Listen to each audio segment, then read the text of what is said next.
This is the general futon frame assembly.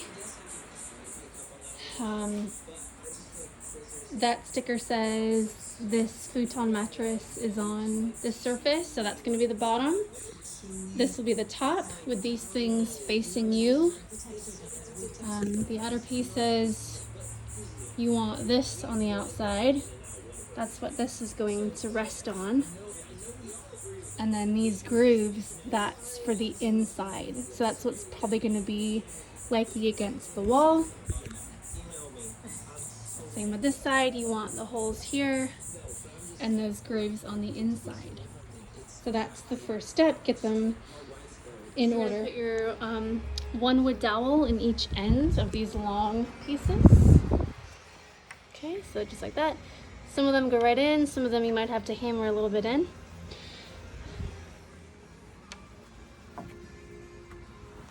So this board is the front of the futon. It has those two things on. I'm gonna have this face down. There's my dowel. Okay, so we're on this side.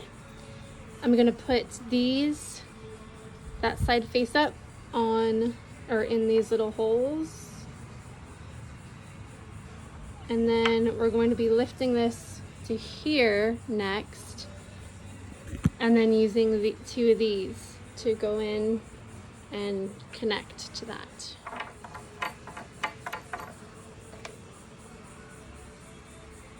Okay, I've got this side nice and tight. I'm going to do the same thing on the other side. Holes need to face the inside.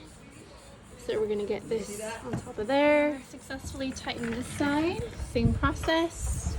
This is the back. We've got that facing the inside.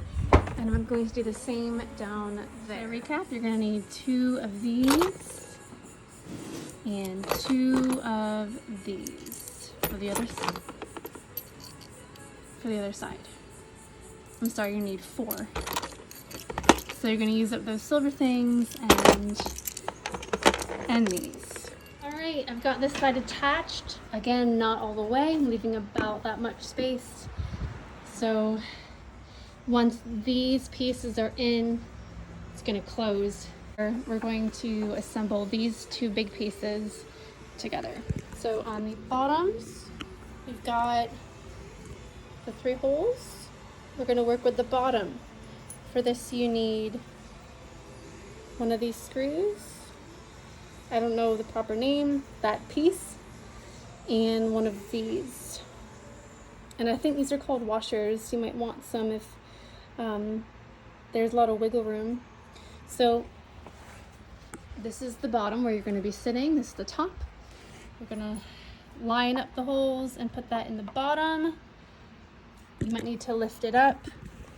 All right, that took a minute, but they're finally lined up, and we have this poking through. Can you hand me the other washer? I'm gonna need all the other washers like this. So this end definitely goes out further. I'm gonna need some more washers, so I'll do 1. Waiting 1 more. Once you have your washers in, you're gonna poke this through at an angle. So we've got a lot for this end. I'll go ahead and put them on until I don't think we need any more. There's 2, 3, 4.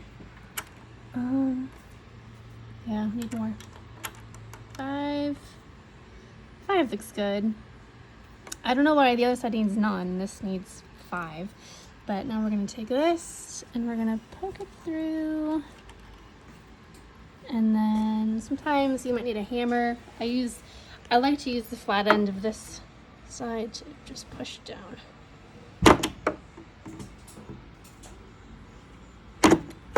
Oops. Try to do so without damaging anything.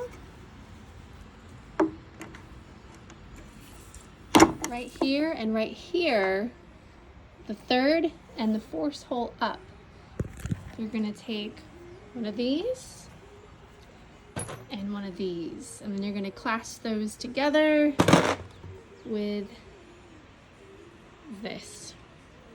All right, this is my 3rd time doing this part. I finally remembered what to do. So you imagine this like a top hat. There should be 4 of these, and the bottom of the top hat needs to be flush against the wood. And then you take one of these and poke it through. Let's see if I can balance this. All right, there's my top hat. There's my piece. And it should go through. Perfect. Do it down here. Top hat flush. Poke it through. So you're gonna have 2 on here and 2 on the opposite side. Take one of these R hooks. I'm calling them an R because they look like letter R. And you're gonna, of course, tighten this side. Now here's where we could use some more washers. I do happen to have one over here. That'll be the last washer I have. And then put that through. Gotta use my hammer. And push. Nope. I need 2 hands for that. So I've got that all the way in, and then I'm doing one more down here. Oops. Get your R hook and poke it through. It looks like it's in, but it needs to be all the way.